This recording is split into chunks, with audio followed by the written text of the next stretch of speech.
The nozzle hissed before I could stop her. One moment I was reaching for my cane. The next I was howling in pain as the searing chemical mist clung to my face like fire. My vision vanished in an instant. My lungs clamped shut, and my knees buckled under me. I collapsed onto the gravel, choking, gagging, clutching at my eyes as the world burned. The last thing I heard before I blacked out was her voice, cold, clipped, gleeful. "Now maybe you'll finally learn to respect this neighborhood, Mr. Fletcher." That was the moment Karen MacMillan, the HOA president of Willow Creek Estates, pepper-sprayed a 70-year-old retired military engineer in front of 6 witnesses. Me. And no, this wasn't some misunderstanding or fluke. She didn't scream in fear. She didn't stumble backward in panic. She walked right up to me, pressed the nozzle to my face like she was disinfecting a bathroom counter, and pulled the trigger. But I wasn't always crawling across my front yard blind and wheezing, while neighbors watched in shock. Let's rewind. Drop your city below. We want to see how far this story has reached. 3 months earlier, I was the old man moving into 14 Elmwood Drive with a limp, a hearing aid, and a half-wrapped portrait of my late wife under my arm. My name is Arthur Fletcher, but folks around here started calling me the radar guy once Karen found out I'd worked with the Department of Defense. She didn't like that. She didn't like a lot of things. Actually, my satellite dish, my garden gnome, the widened path I'd had installed so my visiting granddaughter's wheelchair could fit through the gate. But most of all, Karen didn't like being challenged, especially not by someone like me. It all began the day I installed a solar-powered camera system around the property, harmless, discreet, and mostly because I can't hear worth a damn when someone knocks. But when Karen spotted the pole-mounted unit on the side of my garage, she made her feelings very clear. "Do you have clearance for that?" she asked. Her eyes narrowed like I'd parked a tank on the lawn. I explained it was within code. I'd checked.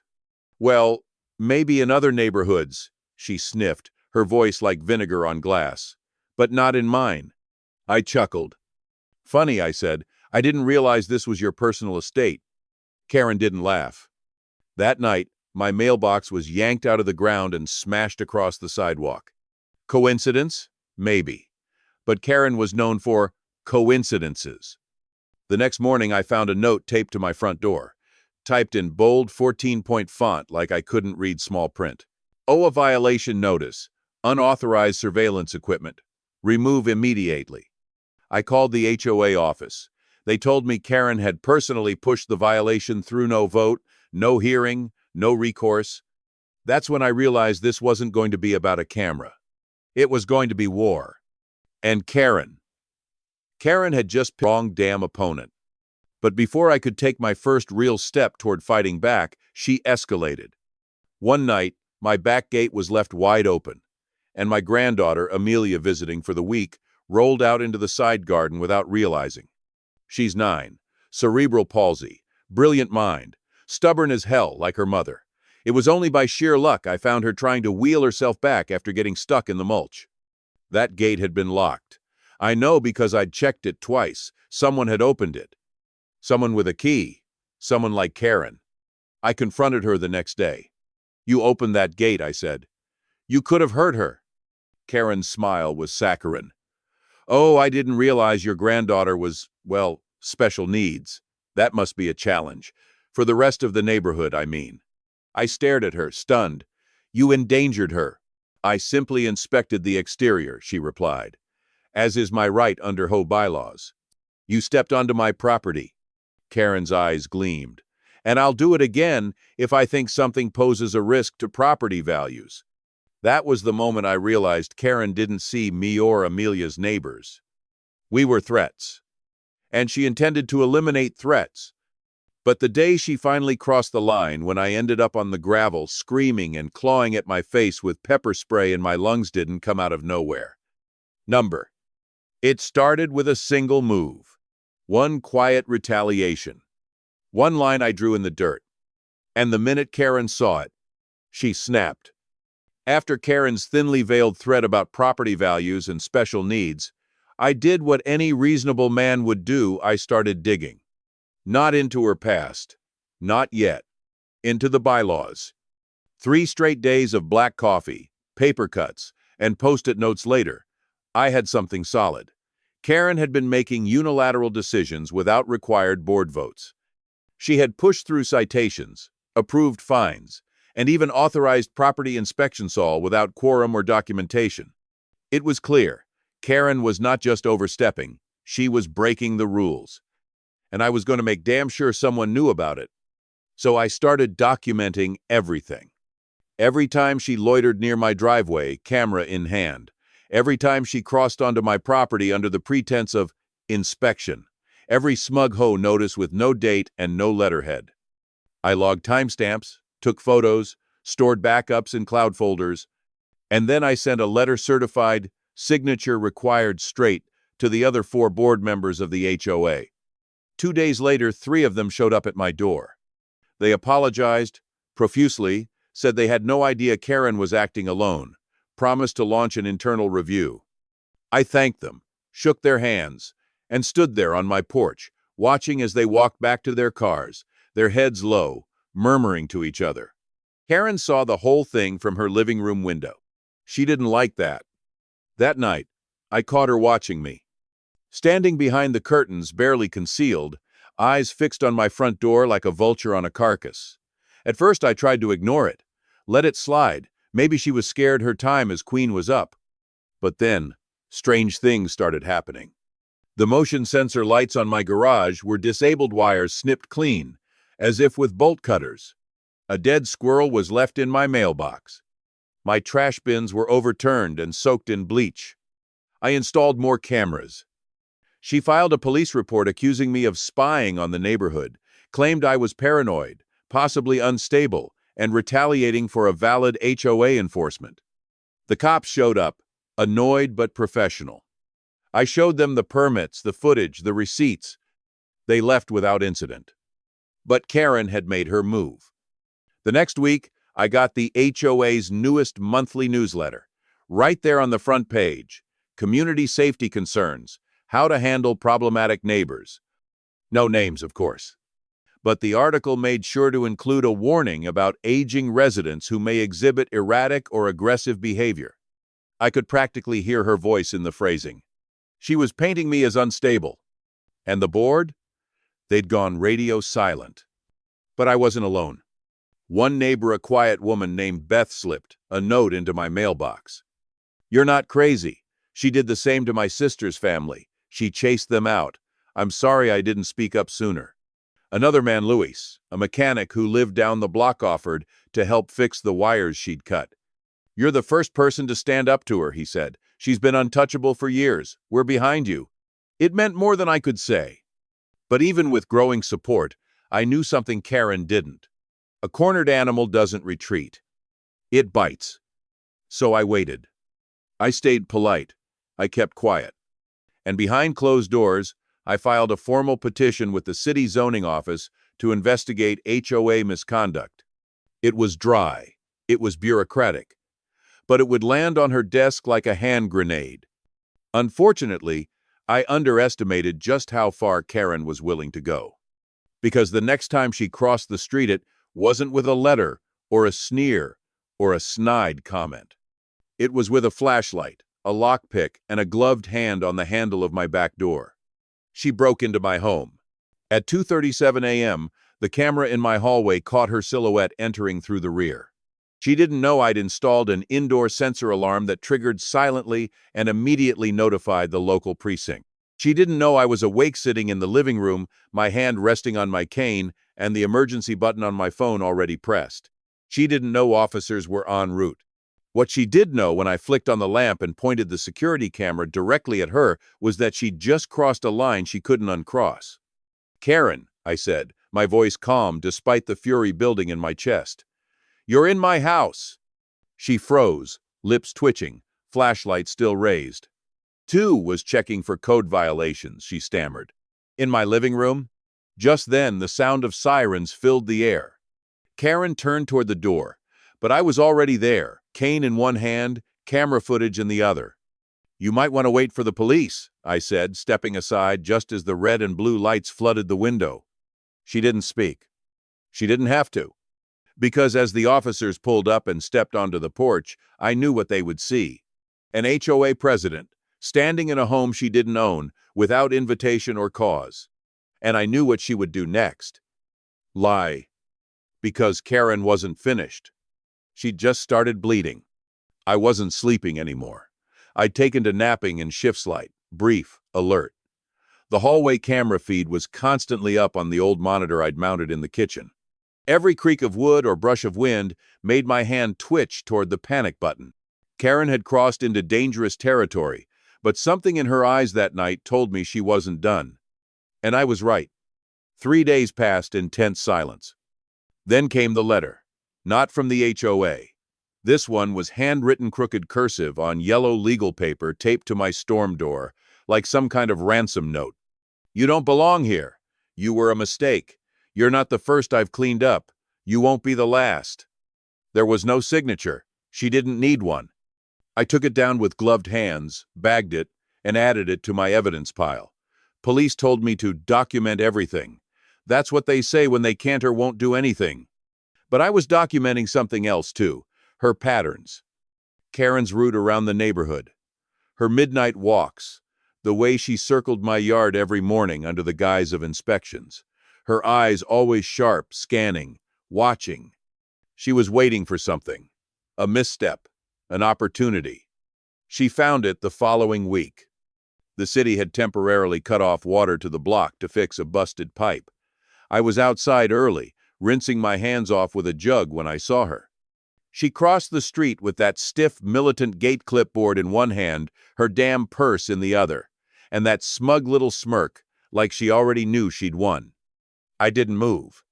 I stood there in the driveway, soaked hand dripping onto the pavement, watching her come like a thundercloud. You violated community code, she snapped, waving the clipboard like a badge. Unauthorized exterior alterations, surveillance equipment, exterior paint samples not pre-approved. You're not code enforcement, I replied. And you're trespassing. She took a step closer. You're a danger to the aesthetic and the community. I leaned heavier on my cane. You've got 10 seconds to get off my property. Her smile widened. What are you going to do, Mr. Fletcher? Hit me with your cane? I didn't answer. Because then, in one chilling, deliberate motion, she opened her purse, pulled out a small black canister, and sprayed me. Straight in the face. The pain was blinding, a firestorm igniting behind my eyes.